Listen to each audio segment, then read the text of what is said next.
We're today back. We don't have it up front. It's coming though. And last time we did Zwingli. Two of my favorite YouTuber historians, Reeves and Gore, I think they're both Presbyterians. They do some excellent histories. For whatever reason, they wouldn't do Zwingli. You know, I thought that's kind of interesting. But we left off last time, Zwingli, of course, being killed at the Second Battle of Capel. He was chaplain to the troops there. And but anyway, let's go on and let's see, are we still working? And let's just recap from last time. Let's see, how about, Justin, would you grab that mic and just read off basically the summation of the conclusions Zwingli came to, which are very similar to Luther. Zwingli's main teachings were: 1, the church is born of the word of God and Christ alone is its head. 2, the church's laws are binding only when they agree with Scripture. 3, Christ alone is man's righteousness. 4, Scripture does not teach Christ's corporeal presence in the bread and wine at the Lord's Supper. 5, the Mass is a gross affront to the sacrifice and death of Christ. 6, there is no biblical foundation for intercession of the dead, or purgatory, or for images and pictures. And 7, that marriage is lawful to all, including clergy. Okay, any questions about any of those? All right. Now, I thought Psalm 51 would be very good for our scriptural sort of meditation as we reflect upon today's lecture, because I don't know if you thought about what I told you about Zwingli last time. Today we're going to see one of his real failings, and that is how he treated a group of very zealous young disciples of his that pushed them in a direction that leads to the founding of the Anabaptist movement. And literally Zwingli is going to have blood on his hands, because one of these young men, Conrad Grebel, Zwingli will become so paranoid that he's going to accuse his father of being a French spy, which really was just an excuse to get his father arrested. And ultimately, his father's going to be executed due to Zwingli. And of course, Zwingli's going to run these guys out of town. And it's really, really kind of sad. Now, we know David's great sin was Bathsheba. So with Zwingli, it's not so much a matter of adultery with a woman, but I would say it's an adultery with the government. He and Luther just could not quite get to the point of understanding that the church should be independent of the state. That there's always, one of the foundational things about coming out Anabaptism and still part of our Baptist heritage is this idea of the corrupting influences of church-state relations. And Zwingli chose to go with the civil government and allow the civil government to even determine doctrine. And this is also a problem within Lutheranism. And these young zealous men that are going to oppose Zwingli, I think they were correct in what they were arguing, but they certainly lack Christian, shall we say, patience. And of course, Zwingli, I think his fault is also not having patience, and it's a very unfortunate confrontation that we're heading towards today. So let's just reflect on this, and why don't you, let's see, Michael, why don't you read for us? Have mercy on me, O God, according to your steadfast love, according to your abundant mercy. Blot out my transgressions, wash me thoroughly from my iniquity, and cleanse me from my sin. For I know my transgressions, and my sin is ever before me. Against you, you only have I sinned, and done what is evil in your sight, so that you may be justified in your words, and blameless in your judgment, and my tongue will sing aloud of your righteousness. Behold, I was brought forth in iniquity, and in sin did my mother conceive me. Behold, you delight in truth in the inward being, and you teach me wisdom in the secret heart. Purge me with hyssop, and I shall be clean. Wash me, and I shall be whiter than snow. Let me hear joy and gladness. Let these bones that you have broken rejoice. Noah, why don't you take it? Create in me a clean heart, O God, and renew a right spirit within me. Cast me not away from your presence, and take not your Holy Spirit from me. Restore to me the joy of your salvation, and uphold me with a willing spirit. Then I will teach transgressors your ways, and sinners will return to you. Deliver me from blood guiltiness, O God of my salvation. O Lord, open my lips, and my mouth will declare your praise, for you will not delight in sacrifice, or I would give it. You will not be pleased with a burnt offering. The sacrifices of God are a broken spirit, a broken and contrite heart, O God, you will not despise. Do good to Zion in your good pleasure. Build up the walls of Jerusalem. Then will you delight in right sacrifices, in burnt offerings and whole burnt offerings. Then bulls will be offered on your altar. Okay, so Zwingli dies at the Second Battle of Capel. And then what happens is the Catholic cantons that defeated Zurich, they were not able to coerce the Protestant cantons back into Catholicism, and it's a little bit of chaos there for a while. But ultimately, Zurich, which is where Zwingli was based, remains Protestant. And the person that takes over for Zwingli was yet another young disciple who, unlike these others we're about to talk about, did not break with him. He remained very close to Zwingli, and he is going to replace Zwingli, and he will be the pastor there, the Grossmeister, I can't say it right, church, which we're about to return to. And Heinrich Bullinger is really one of those figures of the Reformation that deserves a lot more attention. A lot of people don't, his name is not as familiar. At the time that John Calvin was getting his career started, Bullinger was the better known person than John Calvin was. And in fact, many of the things that we sometimes call Calvinism today actually goes back to Bullinger. All right, there's quite a number of people that are involved in the formation of what we call Reformed theology. Zwingli sort of got the ball rolling. Bullinger is the person that I would say brought it to its maturity. He had a ministry that spanned 44 years, and like Zwingli, he too did expositional preaching, word by word, verse by verse, of teaching of the Bible. And so he is born in a small Swiss town. And what's kind of unusual about Bullinger is he is the son of a priest, but unlike some of these priests who had families, and by the way, you had several priests that they would have concubines. And this was not considered to be adulterous, is not considered to be a bad thing, is just a different level of relationships that was legal back then. And some of these priests would get special dispensations they couldn't marry, but they could have a concubine, all right? And so he was married to, can't you pronounce her name, Anna, we'll just leave it there. And the local bishop of Constance basically had clerical oversight of the district, and he allowed clerical concubinage. And so this priest had, this lady as his concubine, but they lived as husband and wife, and they lived in the same household, and they had these different children, and he's one of the children, and he had, it'd be almost like a Protestant situation, husband, wife, and kids, and he's there at church all the time. It was, this is sometimes shocking when Catholics hear this, but this was not that uncommon. You see, it's really after the Protestant Reformation and the Roman Catholic Council of Trent that they really, really solidified this idea of clerical celibacy.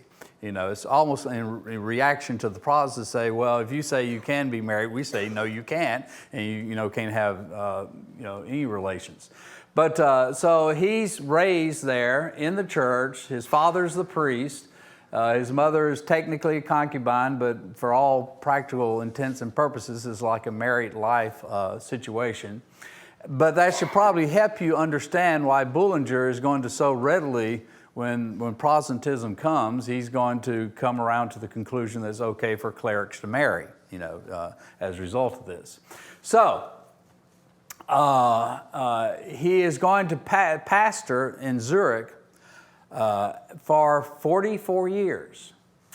And he does expositional sermons, and he preached somewhere between 7,500 sermons. And these and he's sort of like the John MacArthur of his day, really, all right, in many ways. And like John MacArthur, he's compiled his sermons, and you got the MacArthur commentaries, which are just absolutely excellent. His commentaries become very famous throughout all Europe, And this is being accomplished, before John Calvin is even getting going. So anyway, he produces these sermons. His sermons are very biblical, very simple, clear, practical, and in all, he preaches a large number. Some believe Bullinger, and now what we're going to look at today are the Anabaptists, and one of the things I want to say about Bullinger, when Felix Mons, one of the Anabaptists, is the first one to be executed there in Lamette River, he had the job of walking with Felix Mons to his execution, and his job was to try to beg Felix to recant. And he begged him all the way to the river, and of course he refused to recant, and they're going to drown him. And I think this really had, and I don't know, this is speculation on my part, but I think this is probably one of the reasons why Bullinger is going to be so unlike Zwingli in terms of using the government to coerce people in their Christian conscience. He later on would come to the idea that the Anabaptists, although he didn't agree with them, in fact, I'll give a quote where he says something pretty harsh about them, he actually was pretty nice to them compared to what Zwingli and some of the other authorities were doing with the Anabaptists. I kind of repeated myself here, so let's go to this. He opposed religious persecution, and when he became the pastor, he said, I do not want any Anabaptists or Roman Catholics. They should not be punished for not presenting their children for baptism. That's always the big issue. Or not attending the Lord's Supper, which is the other big issue. That's why Jeff's going to handle that for you next time. He was merely banned from holding civil office. Or, and he, what Bullinger did also with the Anabaptists, let's see. Yeah. He said, okay, if you're Anabaptist, you cannot basically take part in the government, and we're punishing you. Well, the civil authorities saw, oh yeah, he's being real tough on the Anabaptists. Does anybody know why that's not being tough on the Anabaptists at all? They didn't participate? That's right. They didn't believe in participating in government, civil government. The Anabaptists were very extreme. They felt that all government's so corrupt that you shouldn't even partake in it. All right. And of course, Bullinger knew this, and really, in a way, he's protecting the Anabaptists by pretending to punish them, if you get my drift here. He said all these things that Anabaptists that he knew privately within their teachings that they didn't want to partake in, he says, okay, you can't do that. All right. And of course, knowing that they didn't want to do it anyway, but that also got heat off the Anabaptists from the government authorities because they thought, okay, well, this is punishment enough, all right, so to speak. And but anyway, so this is Heinrich Bullinger, and 4 year. You see, he's much older here, and he opposed religious persecution. Okay, now before we jump into the Anabaptists, remember the Anabaptists are Protestants. Of course, even today I hear some Baptists say, "Well, we're not really Protestants. We're more radical than Protestants were." They're pretty radical, but they're still definitely Protestants, and they come out of the Reformed movement. All right, and we're going to find out that there's always two types of Anabaptists. When you get to England, you have the General Baptists and the Particular Baptists. The general Baptists tend to be Armenian. We'll get to that later. And the particular tend to be Reformed. All right, and you've always have had this tension within Baptists. Southern Baptists, in case you're wondering, they're the great compromisers. In Southern Baptists, you got this big umbrella. You can go from almost Armenian to, fully Reformed. Southern is part of this Baptist faith and message. Basically this what they say: once saved, always saved. That is very big part of being Southern Baptist, and whether you realize it or not, that I was discussing with Tom about this the other day, and that means you're a 3-pointer or 4-pointer already. If you believe that, you just don't know it. Okay, but anyway, I'd probably get in trouble for saying that, but it's really true. All right, but anyway, you got Martin Luther. Here's what he said about the Anabaptists: demons possess worse than demons. Okay, and John Calvin called the Anabaptists furious madmen, but then he married one. All right. And Heinrich Bullinger called the Anabaptists satanic. Okay, so the Anabaptists, in case you don't get the point, I want to really drill in. They do not have a good reputation with the Reformers, which, and part of that is they come out of the Reform movement, and it's not so surprising. They would be very upset with them for that reason. Okay, but the Lutherans didn't like the Anabaptists. The Catholics definitely don't like the Anabaptists. So they were going to be beat up on by just about everybody. Now, part of this is because an event that's going to happen quite some time from what we're going to get into today. And I don't know if I ever have time to get into it in great detail anyhow, so I'll just mention it in passing. You're going to have a group of very extreme, very radical Anabaptists take over the city of Munster. And when they take that city over, they really kind of go crazy. They decide that they're the New Jerusalem, and they want to restore the Davidic kingdom. So they like King David. And since in the Old Testament they noticed that they had more than one wife, they install polygamy. All right, and I mean, then they have all these apocalyptic visions, and just they go from one crazy thing to another crazy thing. They become very coercive and basically very totalitarian in how they're running the city. And ultimately what happens is the Lutherans, who are fighting the Catholics, they decided to have a truce, and the Catholics and the Lutherans besiege Munster, and they take it over and they execute all the Anabaptists. In fact, the cathedral there still has 2 iron cages that a couple of the Anabaptists, were executed in, hung up in those cages. You don't want to be an Anabaptist. All right. Now that's extreme. The thing about that is the majority of Anabaptists were nothing like those guys at Munster. The thing that we're going to find out that is so typical of Anabaptists is the very name. What does Anabaptist mean? Actually, it's rebaptizers. Now, why would they call them rebaptizers? Because they didn't accept the first of infant baptism. Yeah, right. All these guys were former Catholics. All the Protestants starting off were former Catholics. They had already been baptized as infants. And a lot of them didn't see the need to be rebaptized again. And baptism, as hopefully Jeff will get into next time, it was a very touchy thing because it had become so interwoven with the state and the government. You see, you didn't go to clerk court and get your birth certificate back then. You go to the church. Even today in many European countries, to get your birth certificate, what they have is not so much the birth certificate that's important to show citizenship, it's the baptismal certificate when you're an infant.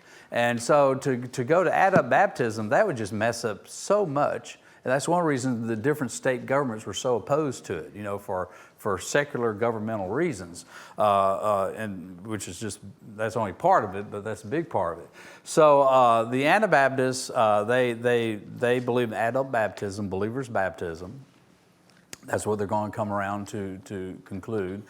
And they also are very radically going to adhere to this idea long before even Roger Williams comes to the then the British colony or the English colonies and establishes this principle of separation of church and state. They're already practicing that, this idea of separating church and state. And they also have a very radical, really it's not radical, I would say it's quite biblical view of the priesthood of the believer. This idea that you don't have to go through to a priest. Even now the reformers, both Calvin and Luther, Bullinger, they had a conception of that idea of priesthood of the believer, but then in practice they didn't carry it through, whereas the Anabaptists do. There's this radical notion that God is no respecter of persons, and therefore, this idea of differentiating people, nobility, and things of this nature, that's not Christian in their view. Okay, so all those are things that are coming down the pipe, and some of these ideas are in flux at this point, and they're forming, and these young guys we're about to get into are going to be the ones to do it.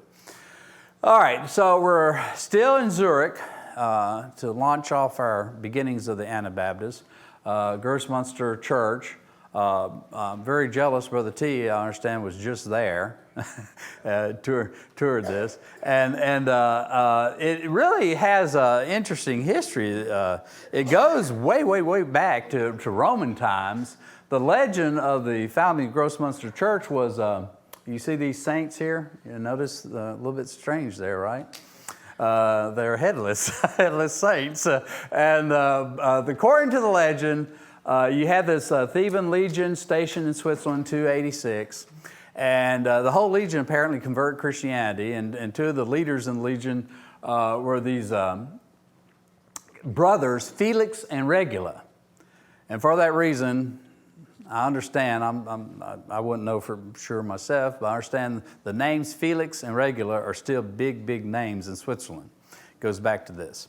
And they had a slave that was with them as well. And they all convert Christianity, and because they convert to Christianity, they're condemned to be executed. They fled to the region around Zurich to hide out.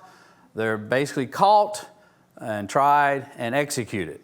But when they're executed, you have this claim that they chopped off their heads, and the bodies, however, stood up, knelt down, picked up their heads, walked 40 paces, bowed, and prayed, and then they died.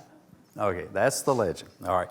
Now, the second legend is many years later, Charlemagne, Holy Roman Emperor, in fact, the first Holy Roman Emperor, Charlemagne is hunting in this area, and he's about to shoot a deer, and the deer kneels there in the forest, and someone tells him, well, this is the place where Felix and Regula, were martyred. And so he decides, he's so impressed with the legend, he orders that this church be built. And it's built in 1100, all right, this Grossmünster Church. So was it pretty impressive? Brother T in here? I think I heard it. Okay, what did you think? It's very impressive, and to the left of it, as you look at it at that angle, there's a statue of Zwingli holding a Bible in one hand and a sword in the other. Yeah. Okay, so very impressive place there. Okay, so you got, this is also the place where this Anabaptist movement begins, So let's see, what do I want to talk about? All right, you have basically three leaders. In fact, let me just jump here. Here they are. You got Conrad Grebel, George Blayrock, and Felix Mons. You notice Felix, all right, very popular name. Now, of these three, probably Conrad Grebel is the most influential. So I guess some would say he's sort of the brains of the movement as it gets going. I'm getting out of order here, but I'm just going to free walk this here for a few seconds. Conrad, I think I need to give you a little more than what I have in the PowerPoints. He starts out, I would say, sort of like a spoiled rich kid brat. The Grebels, very old family there in Zurich. Even prior to him, for 100 years, a Grebel has served on the city council or been, their equivalent of mayor or something like that, going back 100 years. His father was, his money is iron worker or something, dealing with iron. His father's very, very successful. He went to school there at the church that I just showed you. They had a school there. Basically what we call it elementary, high school. He goes there. Then his father sends him off to university. He went to, I believe, Vienna first, and there he made a lifelong friend, Vatian, who would later marry his sister. And and this is why we know so much about Conrad Grebel. He would write him letters. And the real sad thing about it is they were intensely close friends in college, and then even after that. But when this whole controversy over their religious beliefs springs up, Vatian ultimately is going to betray Conrad Grebel. But he for some reason kept those letters and then turned them over some library, and they're preserved to this day. And the reason I say I'm kind of surprised about this, because he included letters which doesn't make him look too good. I kind of wonder if Vatian felt guilty about what he did. I don't know. But anyway, the letters are really remarkable. They're very remarkable. And when you start out, Conrad Grebel is a college student, right back to Vatian. His dad is going to get basically sort of like a scholarship from the King of France to send Conrad Grebel to the University of Paris. And that is later going to get his daddy in big trouble, because there was a ban on them taking scholarship from the French, because there's always antipathy towards the French there in Zurich. And that's what later on you're going to have Zwingli accusing his father of being a spy, and that'll ultimately be the thing that gets him executed. But at the time, the attitude was, well, everyone's doing it, so he got this money for his son, sent him off, and at college he gets in all kinds of trouble. He was not a Christian. He was, in the party life, apparently chasing, the young girls and getting into all kinds of brawls. One occasion, one of the young men there having this big fight with some of the French there, and at least one of the Frenchmen got killed in the fight. Now, Grebel wasn't the one doing the killing, but it really affected him, that this happened. Well, his father is not very, very happy, cuts him off, in terms of funding. He ultimately has to come back to Zurich, and he's feeling very low. He confesses to his friend Vatian that, he's just a loser, basically. Gets back there, and his father then, after he shows a little sorrow for his behavior, decides, okay, well, this time I'm going to send you to Pisa, University of Pisa. And he said, well, I feel kind of bad, taking the money from your dad. And they said, well, hey, I got this. And then he changed his mind, so I'll go to Pisa. But then he falls in love. Beautiful young girl, Barbara is her name. And he wants to marry her. But the classic problem was, guess what? Barbara is lower class. He's upper class. And the big thing about marriage back then, young ladies, doesn't matter how pretty you are, what's going to get that guy to marry you? Dowry. She didn't have one. See, girls, what do you think about that, ladies? You had to pay the guy to marry you. All right, so anyway, but he wants to marry her. The dad is very upset with him, says, no, you can't marry her. Says, I'll give you money to go hire a concubine. Boy, that's a good daddy, huh? All right, but I don't want you to marry, I want you to marry a girl, wait, and we'll marry a girl upper class and all this kind of stuff. Well, daddy goes on a business trip. Conrad marries her while daddy's gone. Fait accompli. Can you imagine what it was like when daddy gets home? And of course, mama was even more upset, apparently. Okay, but, fait accompli. Well, at this point, for about 9 months, there's no letters between him and Vatican. So we're not quite sure what happened those 9 months. But he apparently meets up with Zwingli, and we think he is probably converted by Zwingli's preaching. And then he and Zwingli have this intense, very, very close friendship. I mean, he was just a zealous follower of Zwingli. And you got to remember, these are exciting days of the beginnings of the Protestant movement. Zwingli at this point is still officially a Roman Catholic priest, but he's basically going against everything the Catholic Church is teaching, you know. And it was exciting times, you know. They would, there's mention in one narrative where this monk comes in to do some preaching, and Zwingli and Grebel are there, and the monk begins preaching some stuff that's totally non-biblical, and they would interrupt him in the sermon and say, "Hey, brother, you're erring there," and then they would tell him why he was erring, and you know, this is not something you normally would do, right? You know, out of order, so to speak. But anyway, they become very close. Zwingli was planning to build a school, you know, like later Calvin would do, and he was hoping that Grebel was going to, you know, be one of the main teachers and leaders in the school. Okay, all right. Well, let's go. Let me get back on order here, and we're going to see where they're going to have a break. Now, actually, I'll dive into it right here. In Zwingli would meet with Grebel, and actually these other two guys too, but at different times. But eventually, at one point, they'll all three be together, and they're meeting with Zwingli.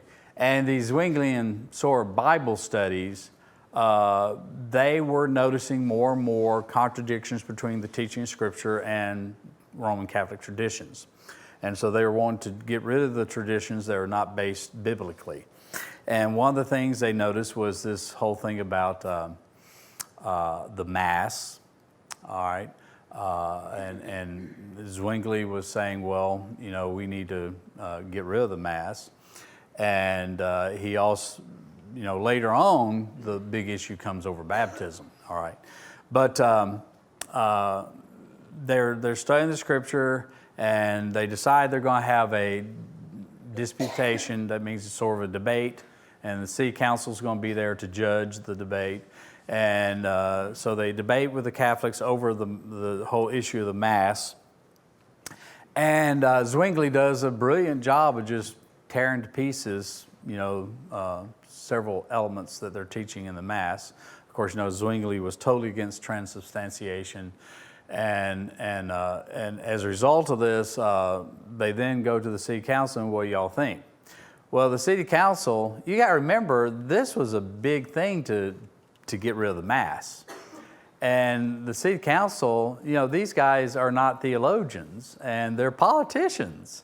And you know, politicians, they want to, you know, protect their own skin first and foremost. And so they want to come up with sort of a compromise. So how are you going to compromise, you know, with the Lord's Supper, you know? And so Zwingli says, okay, well, we'll do it gradually. Well, Grebel and Felix Mons and Blayrock, they no, you're compromising the Word of God, right? And this is where the split begins. They really split over this. And basically, they won't back down. And Zwingli, now you got to understand from Zwingli's view, he was in a very tough situation because, you know, he's moving towards, well, at this point, he's broken with the Catholic Church pretty much. And he's very fearful that Zurich may not go with him, right? So he was wanting to take this gradualist approach because he well understood that many people in the city were Roman Catholic and they were not wanting to switch to being Protestant. So he felt we need to go slow here. And also, it's at the same point that some of the more radical reformers up in Germany are going berserk. You know, you have these peasant rebellions breaking forth, and that's scaring people. And as if that's not enough, you got the Turks are, you know, on the advance in southeastern Europe, you know. So it's just a period of great chaos that's going on here. And so this tended to make Zwingli want to pull back. But, Grebel, Blayrock, and Felix Mantz, they are not wanting to back up one bit. They want to go forward. So at first, Zwingli tries to say, okay, well, come, I think Christmas or something, these changes that you're wanting, they'll be instituted. Of course, Christmas comes by and guess what? It doesn't happen. And so they become much more antagonistic as a result of this. Here I'm pointing out all the problems that Zwingli's having. And so they come to believe that he's not fully reforming Zurich after the New Testament pattern. They especially try to get Zwingli to condemn child baptism now. And by the way, in these Bible studies, privately, Zwingli was saying, yeah, you guys are right. Believers' baptism is the way we should go. Baptizing infants, that's really not biblical. And by the way, who can tell me the one, it's not obscure, but the one passage that those that do infant baptism that they use as justification? I think, isn't it in Acts with the Philippian jailer saying to baptize you and your household? Well, actually, you just gave me a second one. What is it, Cornelius? It says Cornelius and his whole household was baptized. And so they're just making the assumption that there must have been babies in the household, you see. But nowhere is that stated, and you don't base a major doctrine upon a passage that doesn't even state what you're making your doctrine on, but that's what the Catholic Church had done, and the Lutherans and the even some of the early reformers, they continue with infant baptism. So they're wanting to break with that. And of course, at this point, they're saying, well, we're not going to let our children be baptized, and this is going to upset the city magistrates. Now, the other thing, too, I want to get to is they're upset with Zwingli because he is allowing the civil authorities to make decisions on major matters of doctrine. And guess what their problem with that is? That's right, they're not the ones to decide doctrinal issues. But you see, the Lutherans are going to ultimately, even Luther himself, that's what's going to go, and what happens, folks, is all over Europe, even with the Reformation, you got these reformers, and doctrinally, at least initially, it is great stuff that they're doing. But then they turn around and they surrender their doctrinal authority to the state. And so fast forward to today, you got some pastors of churches that, you remember, these churches are state churches, especially Lutheran churches, places like Denmark, Switzerland, and they have pastors that are atheists, blatant atheists, and yet they can be pastors, because it's a bureaucracy through the government and all this crazy stuff, And so anyway, way back then they realized this is not going to work out good if you keep doing that, and no, we need to not allow politicians to decide matters of theology, and of course that's one of the big problems they have with what Zwingli's doing, and so anyway, now, so you have. Pat? Yes, sir. It was a difficult situation back in those days because the city fathers could vote for a city to be reformed or Exactly. Yeah.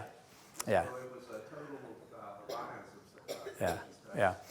And the funny thing about it is, too, initially, these guys who are later going to become Anabaptists, and they are initially, before they're actually what you could define as Anabaptists, they, too, were agreeing to this debate with the city government, and they only really break when the city government goes against what they want them to do, you see.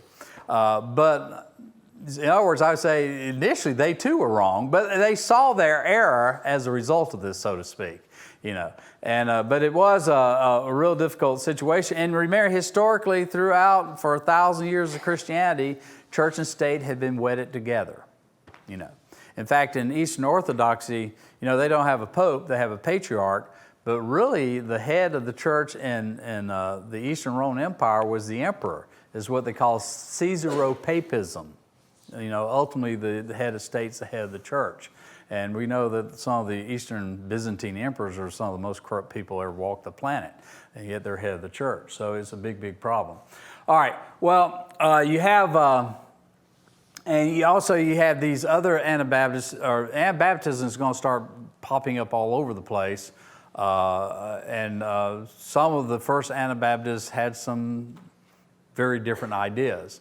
Anabaptism, the big unities were adult baptism, priesthood of the believer, but everything else could go all kinds of wild directions, and some of them did.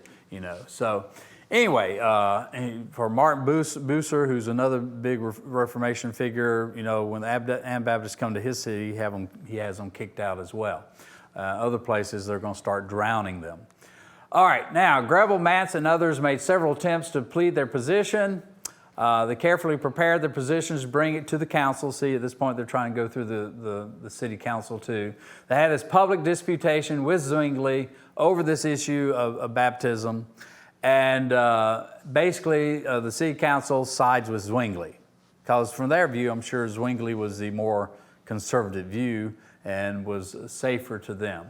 And after this final rebuff by the city council, January 18th, they're ordered to desist from arguing and submit to the decision of the council, and they're to bring their children forth to be baptized within 8 days. The government thus became the enforcing arm of Zwingli's position of infant baptism, which we all know privately Zwingli himself didn't believe in, okay? But for political reasons, he's saying that's what we need to do.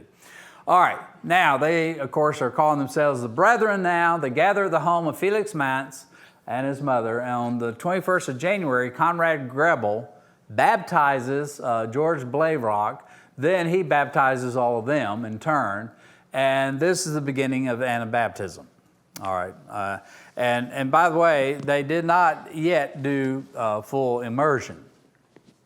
One of the first recorded actual full immersions is later on after Grebel's been kicked out, and he's going all over the place preaching.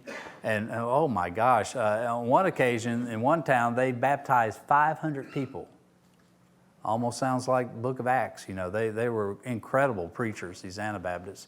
But one guy was so excited and so desiring to be baptized is either January or February in Germany. So what is it? It is icy cold, and the closest water was a Rhine River, and it's kind of humorous when you read the document, because the guy, he shows up and he is going to be baptized in his birthday suit, all right, in the Rhine River, and I feel sorry for Conrad Grebel. It must have been a very cold baptism. Of course, Clyde talks about when he was at Masawi, Japan. He helped to found a church that's still going in Masawi. You look at the website of the church there in Masawi, and Clyde Wilton is prominently a little bio of him.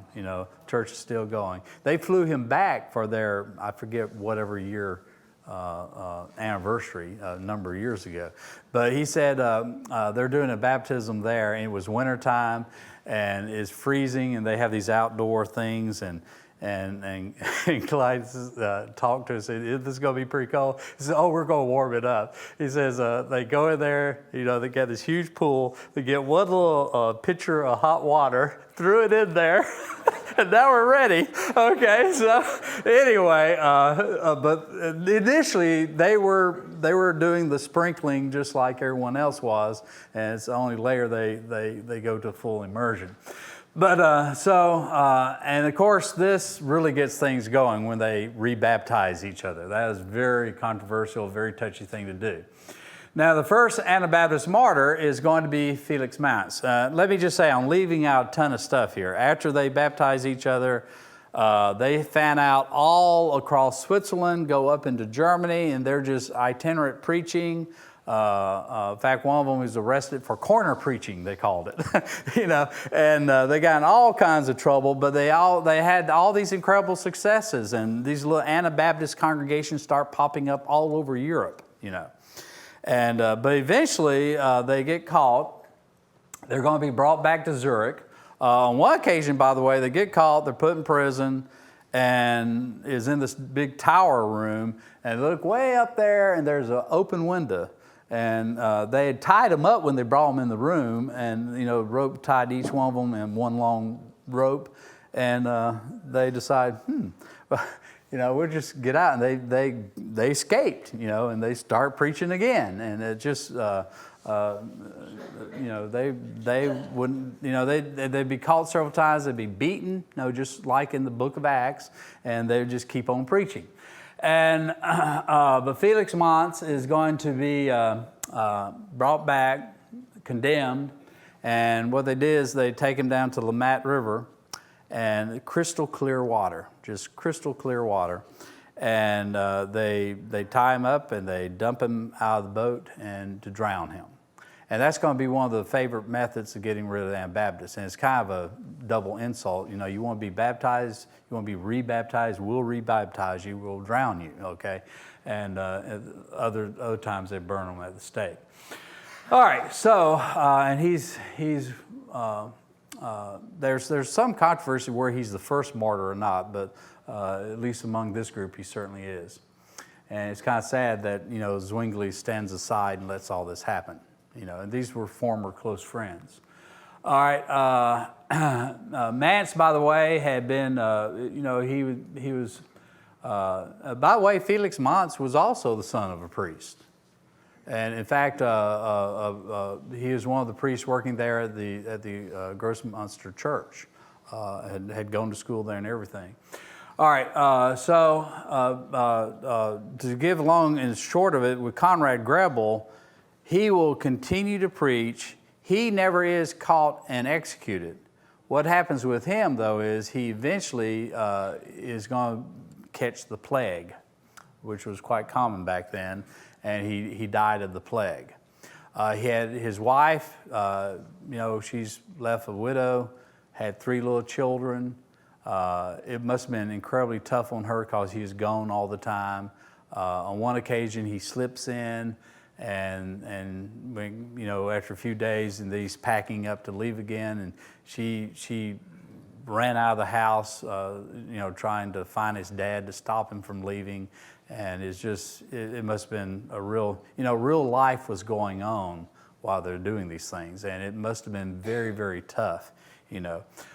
She will return to the Reformed Church after Grebel dies, and many years later, one of her great grandsons, or Grebel's grandsons, will become pastor of the Grossmünster Church again.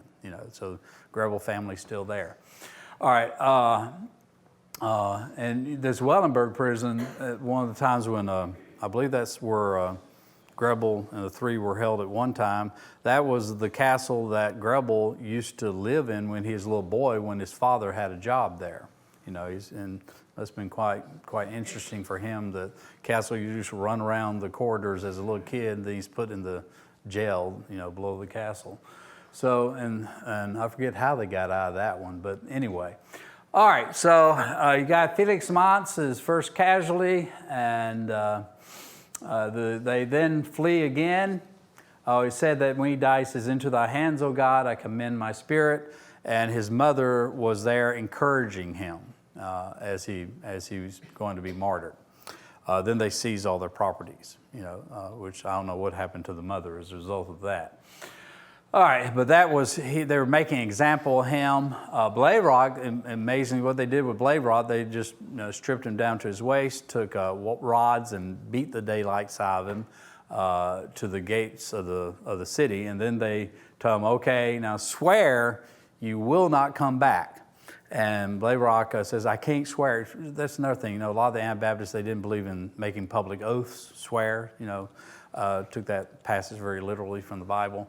And but he says, "I can affirm." And so ultimately what happened was he took off his shoe, shake the dust off your feet, so to speak. And he says, I will not come back, and he took off and he doesn't come back.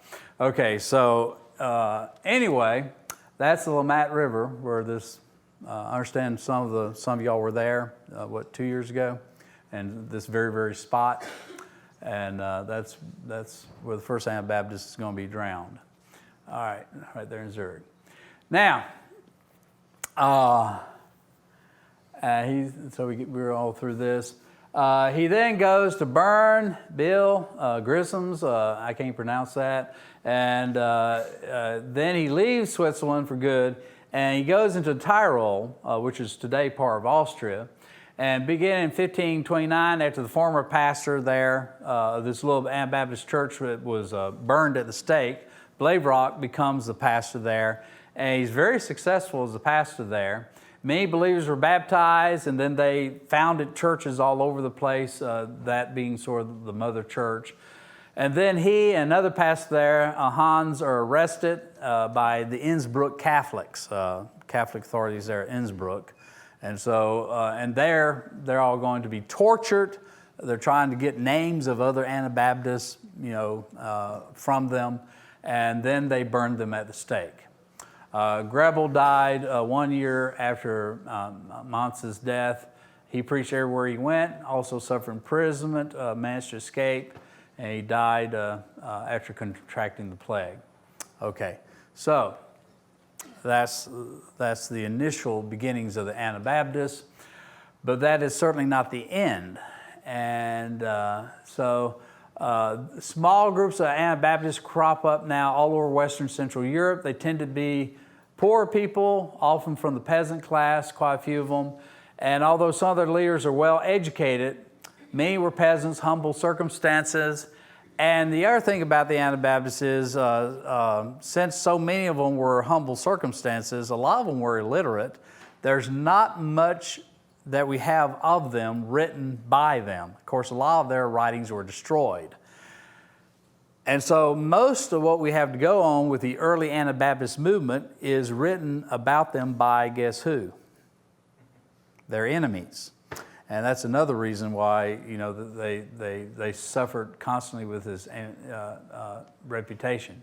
So, but by this point in time, the big three, I guess, they support adult baptism, they reject infant baptism, they believe in believer's baptism. True baptism required a public confession of both sin and faith, which could only be accomplished by a person who reached, what some call the age of accountability.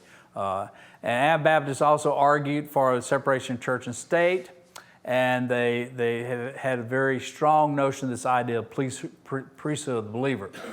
And this affected this idea of freedom of conscience, big time. Now, they appeared to begin in Zurich, Switzerland. They spread, a lot of them fled to Moravia, where they were treated a little bit better, throughout Germany, and then oftentimes they'd have a period of peace, then persecution would come, and they'd spread and scatter again.